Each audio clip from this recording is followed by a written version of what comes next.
Hello and welcome to Coming Home with Mama T. I'm your host, Tiara, aka Mama T. And on this podcast, we explore the journey of creating the life of our desires through mastering manifestation, maintaining a positive mindset, and living luxuriously.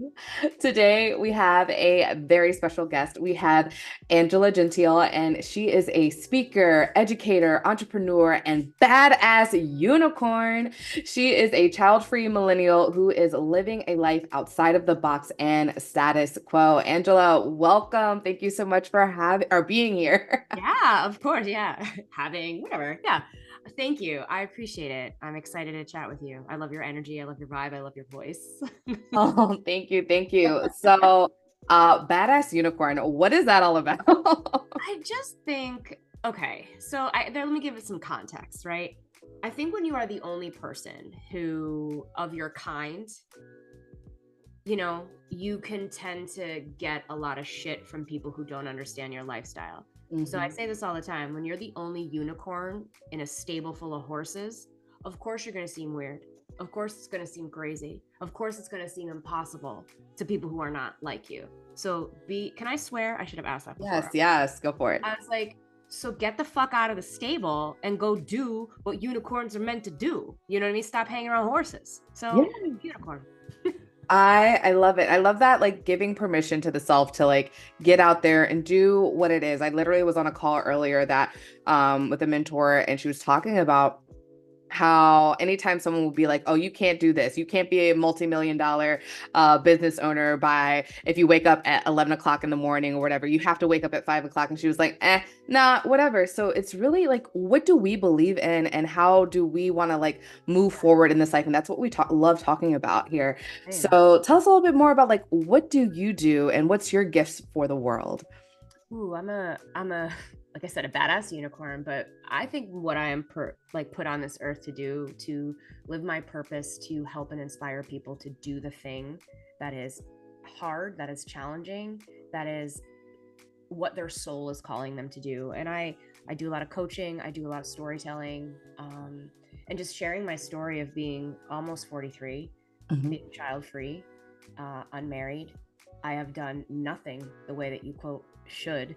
And I think there's something beautiful about sort of turning around for a second and calling back to all of the people who have not yet reached where you are of like, hey, let me give you some tools and resources because this shit was really hard.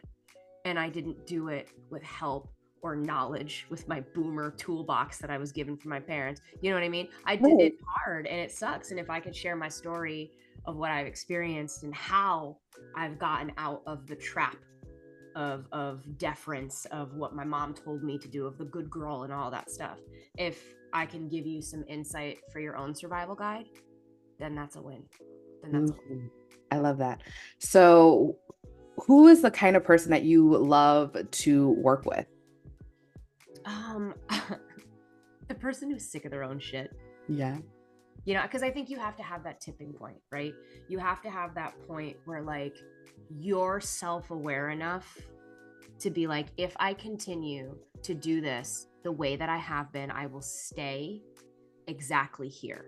Hmm. And I am definitely for the people who want to deviate from what they've digested and what they've been told is the path and is the way, right? Like you go to college, you get your degree, you get married, you have a baby, you're in your 9 to 5 job that and then you die. And then like Yeah. that's it. Like, and that's it. And I think I had my like awakening around 34 when I was like, this sucks. I've done everything that I'm supposed to do and everything that everybody's told me. And I like hate myself and I hate my life and fuck this.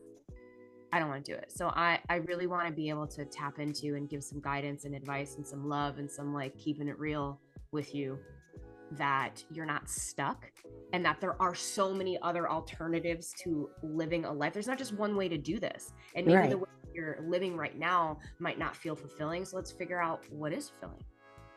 Let's figure out what that is for you, because it doesn't have to be for me. Hmm. I that's not my life, but I will sit here and champion and be like, does that work for you? Does that inspire you? Great. How do I help you get there? What do you need to get there? You know? That's 100% what like the living luxuriously I is won't all say. about. Right? It is like really us figuring out how to like define and align with what it is that makes us as individuals happy and fulfilled, and like what is our sparkle that we bring to this magical space that is the world that we're living in. So can you talk a little bit about your journey in finding like what it is that lights you up? Yeah, sure. So like I said, my whole life kind of blew up when I was 34. And it was when my father passed away suddenly. He just died, Mm. dropped dead of an Oh, aneurysm. wow. And I was living a very misaligned and angry life. I hadn't done my work yet.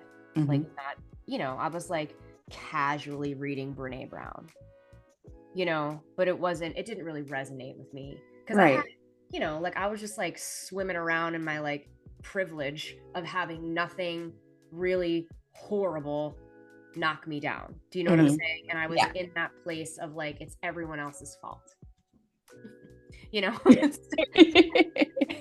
And like everything was being done to me. And I was just like a victim.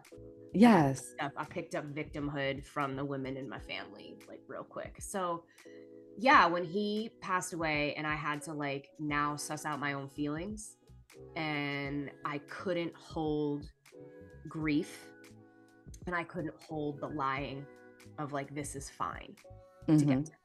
I didn't have space in my emotional bucket for any of that.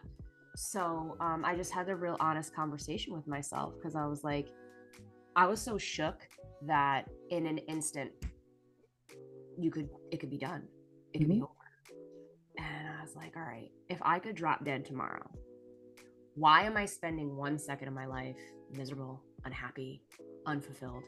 I was a public school teacher. Like I was just awful in that place, awful in that space. Like it was burning me out. I felt stifled. I felt suffocated. Like when people meet me now, they're like, how the fuck were you a teacher? I'm like, I know it wasn't right. It wasn't right. Like, nothing was right. Yeah, and just unfulfilling relationships, just constantly giving, constantly taking care of everybody but myself. And I was like, I don't want to do this anymore. Like I matter and I love my dad so much that I wanted to kind of re-establish my life and live joyfully. Hmm. He couldn't. Yeah. So that was like what the catalyst was. And within a year, I had quit my teaching job, started a fitness brand and a fitness business, like like cut the fat from a lot of people in my life, like friends. My life has constantly been like a rolling stone and just an evolution. And as I continue to grow and evolve, so do the things in my life and so do the people in my life. And it's not I'm casual or cavalier with my relationships. I'm just very intentional with what I Hmm. do. And if it doesn't serve and if it doesn't fit like where I am and where I'm going, then you gotta go. I can't stay. Yeah. I can't stay. So yeah, that's just like I think a little abridged version of a almost 10-year journey, you know? It's powerful. And I think it's so important for us to realize that we can do this at any time in our life, right? Like we can look at our life, reassess and say like, "Hey, you know what? This is working, this isn't working." And we don't have to necessarily have like a tower in the tarot and like burn everything to the ground kind of expect like experience, but we can choose to just like let go, and it doesn't have to be good or bad, or like when we talk Yes. about people, right? Like you're like, "Okay, well, I'm next leveling my life and these people don't really fit in that on that trajectory." So, you say bye. You don't even have to like really make it a thing. It's just like ta-ta for now. Maybe you God can come bless. back later. God bless. Chill. Yeah. And I think the more practice you get at that, the easier it becomes. And it's not like you said, I like that you said it's not bad or good. It just is, Yeah. and I think once you make the first brave step to like blow up your life in the best way, I think the little tiny explosions out along the way, I don't want to say they get easier because I think they do become intense, but you just become so much better practice at letting go. Right. Hmm. And in this past 9 years, I have, like I said, quit my job teaching. I was a public school teacher for like almost 15 years. I launched a fitness brand, moved that through COVID. And then I got to the point where I was like, this is burning me out. Hmm. You know what I mean? I don't love this in the way that I used to. And I'm like, why? I'm like, oh, because I've changed. I started my fitness brand as a way to help grieve and like cope with loss. And I felt so much.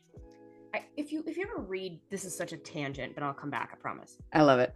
People who go through like cults, Mm-hmm. right? Survive cults, they have this when they leave the cult, they become like, they dress crazy, or they have this, extreme personality because there was so much repression in Mm-hmm. that. And I kind of felt that when I left teaching. I had to be like a school marm, and then I was like, whoa, like I'm gonna wear bright pants and fanny packs, and I'm gonna look like splatter paint and Saved by the Bell, and I'm gonna go buck wild in Yes. like a direction that I never got to be. I never got to be that as a kid. Like I have always had to be muted.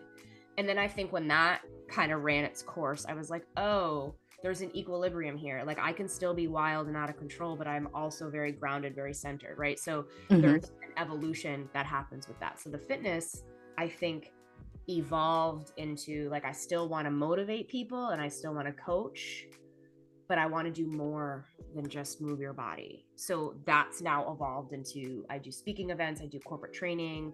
I too have a podcast. So there's a more of a intellectual, I think, component to it rather than like buck wild.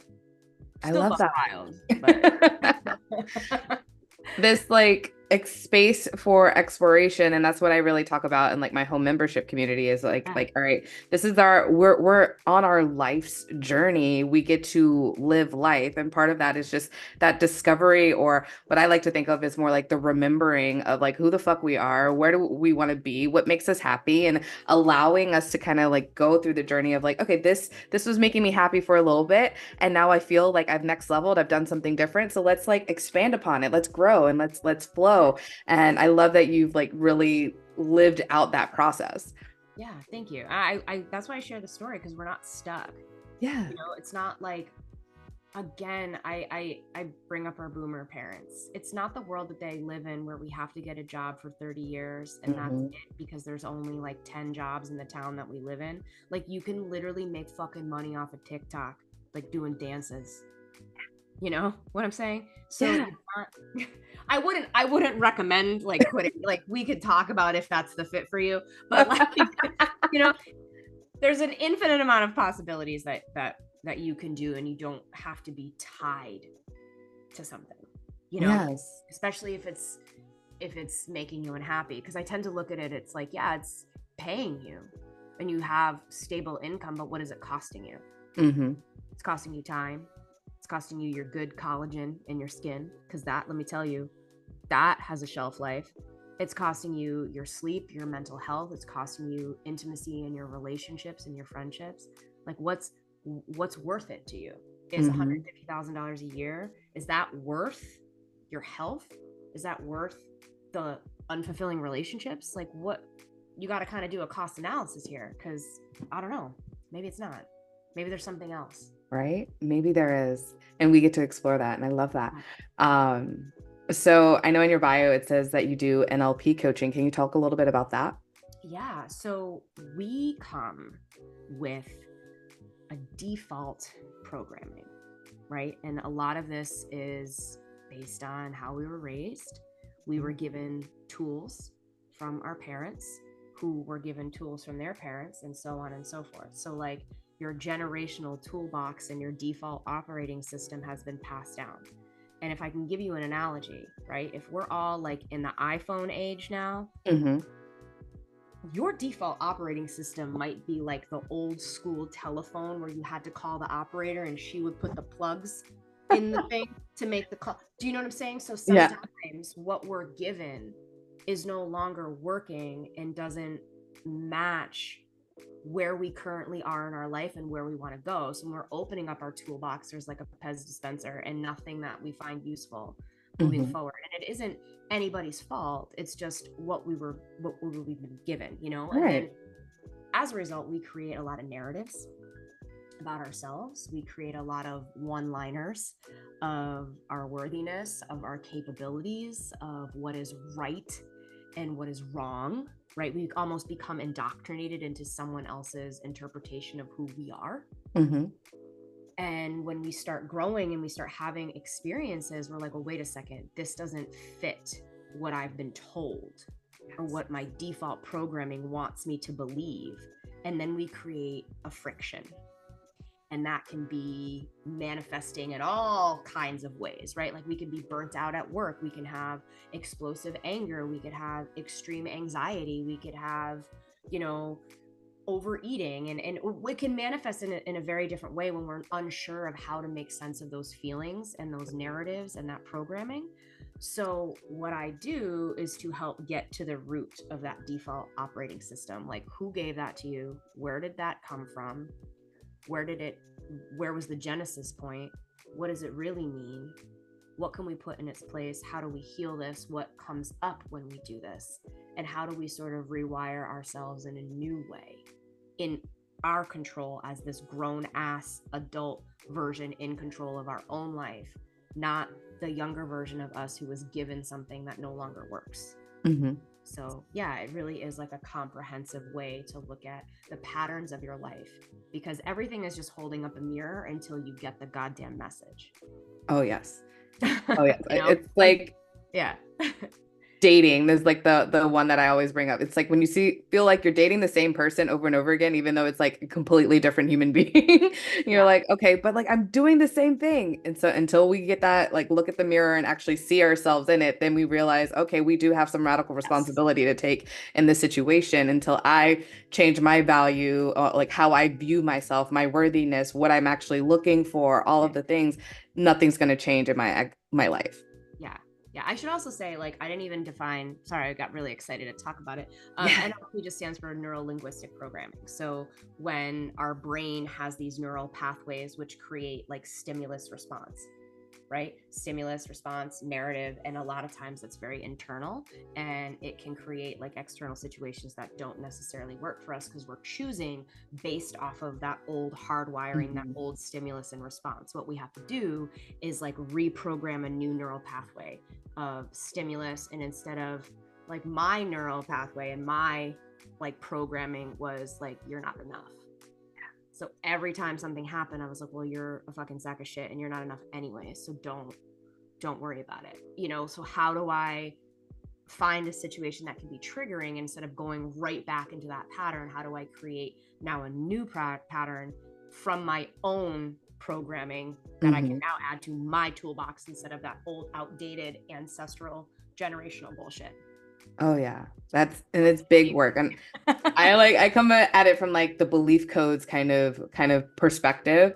And it's really interesting being on this journey of like noticing when I'm like, oh, like I believe this about myself, and not even like actually saying like, oh, I believe that my healing is only worth this amount of money, or like people don't, or I believe people won't pay it or something like that. And then I noticed having a conversation with someone else and they're talking about it and they're talking about their work and their art and, people, and I'm like, wait a minute, people do pay for things that they value. Like, and I value me, and wait a minute, let me change this real quick. Let me make sure that what I'm saying is actually upholding what I truly believe and what I truly want to experience. Right. And so we have that power. It's just so amazing in this experience.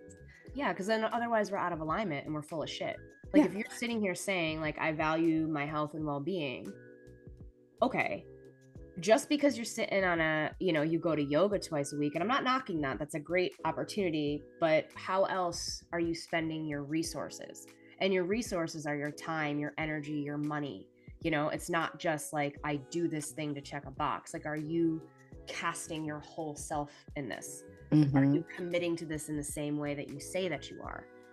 Because if you say that you don't have, and I'm just using this as an example, and I don't want to bring up like, I don't want to get too financial about it, right? Because like we are in the downfall of capitalism and an economic crisis and all of that. But again, like there are ways where we're like, oh, I'm committed to my healing and I want to invest in it. Okay, well, what does that look like? Because is investing into useless shit as a distraction at Target part of your healing process? Like, could we use that money? And I'm not saying you need to go and drop like 5 G's on a program, but like, look at where you are spending some of your resources, your time, your money, your energy, and like, how can you maybe redirect that so that what you say you want and what you're doing are syncing up and aligning together? Oh, that's perfect. Yeah. Yes. Thank you. Because I personally don't have 5 grand right now. I have done this in the past, but like if someone's like, I want to work with you, but I don't have, like that's just, if you don't have it, that's okay. Like I don't Yeah. have it right now, or it's all right. So yeah. Exactly, exactly. And I think that there's always a way. I have found in my life experience, and as extraordinary as it is, anything that I truly want, I truly value, regardless of like the financial attachment to it, it'll show up for me. Even if it's like, okay, I want to work with this coach or whatever, and they just threw down like a $10,000 program. Some, I'm like, oh, I'm You'll not ready find for that. that 10 G's. You'll find them. Like the 10G shows up, or they're like, actually I'm gonna do this random other like tiered program that like costs less money, and so it's like, Yeah. oh, I get this opportunity. And then you know what, down the line maybe that 10G shows up, maybe something else happens, maybe they even invite you to be a part of their coaching situation, so like you get free Love it. access, so Yeah. many things. And so we kind Yeah. of have to like make sure that we're not cutting off Yeah. that expectation and going back to that I'm not worthy, oh I can't, I failed Yep. because, right? No, like what else can show up for me? Yeah. Because I think a lot of that is like, oh, well, I should. Yeah. I, I again, I have my views on things, and I really want to redefine like how we view like what we celebrate and where we spend our money. Because if you got asked to be in somebody's wedding, you would it's $3,000-4,000 that you have to drop, right? And I'm not saying you can't be there for your friend, but like, why is it I should do that? Like I have the money for them, but I don't have it for me. Like you mean to tell me that you can only show up for your friend and love your friend and honor this choice that they made by spending $4,000? I don't think so. I don't Yeah. think so. I think there are other ways that you can like look at what's happening and where you're saying I should or I ought to or I have to. And maybe that's part of that default programming that's no longer working. That like wanting to be, the obligation, the wanting to be the good person, the good Yeah. friend, the good Yep. child, the good Should. whatever. And it's like, we don't have to, right? Do anything. You don't have to do it. My dad used to say to me when I was a kid, you don't have to do anything but stay black and die. And I was like, I mean, Michael Jackson proved you don't necessarily have to do that either with your skin tone. I love your dad. That's amazing. Right? Like it's fire. So, and that same thing, like you don't have to do anything, but like what do you get to do? What do you What do want you to do? want? What do you want to do? And I love that we're kind of like bringing this conversation back because that's where we can get stuck of like and I found myself there. My whole life existed outside of myself to serve and please and give to other people. Like my life wasn't even fucking mine. It Yeah. wasn't even mine. So what I was like, I have to show up for my kids. I have to show up for my teaching job. I have to show up here. I have to be a good friend, and I have to spend money that I don't have. Well, since I have to spend money I don't have, I have to take on an extra job. I have to work weekends. I have to. And I was just like, you know what? The only thing I have to do right now is feel my feelings, and I'm going to quit my job, and I'm going to feel what I'm going to feel. And like, I survived. Yes. Survived, and I have friends. It's great. It's perfect. The more intentional we get about our lives, the better the lives get.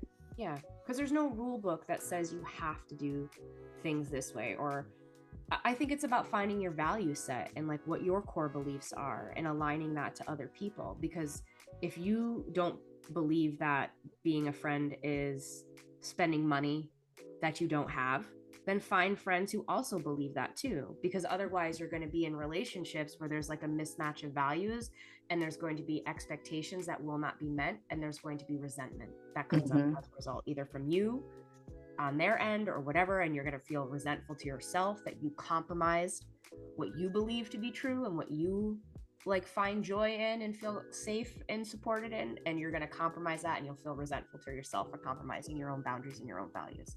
Oof, that is so deep right here. The mix match of expectations, just like, Yeah.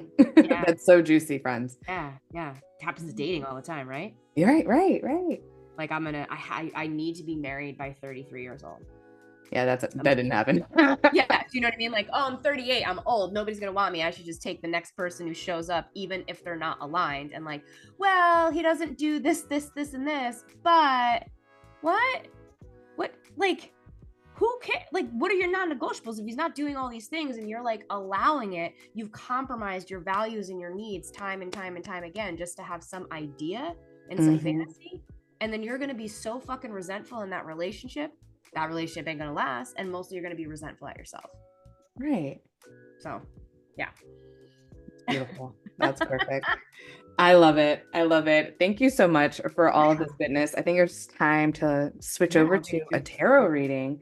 I So, is agree. there anything that you would like a message around, or do you want like a general message? I like to see just sort of like what happens and what comes up. All You know, right. I don't think there's anything in particular that I'm searching Hmm. for right now. I love that. The last time I did this, like she was like spot on. So I like to just stay open and then I'll absorb it and take it however it needs to be. I love it. I love it. So when I do these in like an actual session, it's more of a coaching kind of vibration where we talk, we have like a little like one-on-one, and then we kind of use the cards as a tool to expand on that knowledge. But here we're just gonna see where the energy lies and what's something that we can bring forward for you. Oh, okay. Are these No, the cards that want to I'm excited. show up? I am excited. Oh, that's so funny. Because I totally said tower earlier in the conversation, and I was like, I wonder if the towers card's gonna show up in this. And Here here we we are. are. We got it. The We first got it. card up, we do have the tower. And I want to say, like, it's not something to be worried about. I know some people freak out, like the tower card and the death card are like the cards that people like have very strong opinions or feelings about. But it's really just a hey, look at this, like take a time to really looking at our lives and saying, okay, what thing can be adjusted? What can shift? What can move? Because we also have the hanged man that's saying that's like an invitation for getting a new perspective, right? And so when we reevaluate, right? So it's an invitation to reevaluate something, whether it's in business, whether it's personal life, whether it is like health and wellness, reevaluating something that just isn't like sitting well in your system, getting a new perspective around it. And as you shift your perspective, you're going to have like all of these ideas come through, right? It's going to give you some inspiration. So we have the Ace of Swords, and that's like that first thought kind of, and it opens space for conversation and communication with other people. And so I'm starting to feel like this might be a business thing for you. So I don't know, like if you might be thinking about another level of expansion in like your work and offerings, but maybe thinking a little bit around like, okay, like what is something else that feels like needs to be said to my community or said to the world that I have? Like, what kind of magic am I bringing forward and learning about so that I can like make and shift the world perspective and create new conversations with like people that have like-minded background. Yeah. I got How's it. that feel for you? Yeah. Yeah, that feels like feel very affirming Yes. because I think 3 days ago I just applied for my first TED Talk. That Yeah, is so exciting. yeah, I'm like this is it, and I don't. I'm just gonna say it because when I'm typing this up, I'm like I already got this. This is already like I got it. Do you know what I mean? Like I'm like I Yeah. already got this. I know my proposal. I know my pitch. I got the whole thing. I'm like it's already mine. So yeah, I think there's something about being able to speak and share my story and have a very unique and different perspective that is outside of, we're not used to hearing people say, hey, throw yourself your own party and celebrate your own shit. Yes.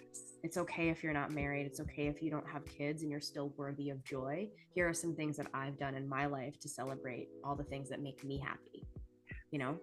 So yeah, that's where it's resonating for me. Oh yeah, it's so powerful. We get to choose when we're happy. No one Yeah. else gets to define that for us. Yeah, and why not share it? And why not invite people along on your journey? Because there's nothing more validating and supporting when people are like, hey, I see you. And a lot of times we look to be seen through our pain and through our trauma. But what happens when we see each other through our joy? Oh, we get to spread more joy. That's it. It's just a nice reciprocation cycle. Just nice, like ripple effect of like, Yeah. and that's what we're here for. That's what my goal is really to like Yeah. spread joy and like love, and then watch how this world changes, right? When we start from within, we start with ourselves. What makes me happy? Now I'm happy. I'm so happy. I have to share my happy with somebody else, and they're going to share their happy with somebody else. And oh my gosh, we're living in a world that everyone's happy. No one's like causing war and corruption No, and we're not like bullshit. miserable people and like, God. Yeah, I agree. I agree. Yes. Oh, so I, much fire. and I So, think and there's like sharing the magic, sharing the love, where can people find you and learn more and hear more about your story? so you can find me on all the things. So Instagram, the TikTok. I'm not on what's the threads? Like can't. I don't do that one. I don't. So it's just TikTok, and Instagram at my name, the Angela Gentile, and it's also my website too. So you can find out everything that we got going on. I don't have any. It's summertime. I don't know when this will air, but at this particular moment, your girl has been working her ass off, and she's finally gonna like take a little vacation for the summer, go Yes. down, and like go to the beach and spend time with my dog, So I don't have any particular offerings and things going on right now. I'm in a slow, like, recuperating phase for myself. And yeah, so you can just reach out, listen to the podcast at The Empowered Millennials. And it's very similar to what you're doing, which is like storytelling and ways that we can bust out of the box and hear stories of inspiration of people who are living life on their own terms. Yes. Just to remind ourselves that we're not stuck, and there's so many more options, more than one way to live life. So you can find that on The Empowered Millennials. Empower millennials. I love it. Yeah. Millennial life. No, because I'm like, I feel like every day it changes what bracket I'm in, and I'm Yes. like Zennial, but I'm a millennial, and I'm like, look, I'm on the cusp. I'm the first year, so technically, like, I'm the one who opened the gate. All right. I was in 1981. This is it. Like, I've learned some shit. Your elder has gained some knowledge of life. So let me just, like I said, extend a hand back to the folks in their 30s. Come on through. I got you. I love it. I love it so much. This is such a great conversation. Friends, check Angela out. Be sure to like follow her on Instagram, TikTok, listen to her podcast. It's all fire. We're all fire. I love you so much. Thank you for listening. Remember to like, share, subscribe. MamaTeeNergy.com is where you can find all of my goodness. And I will catch you on the next one.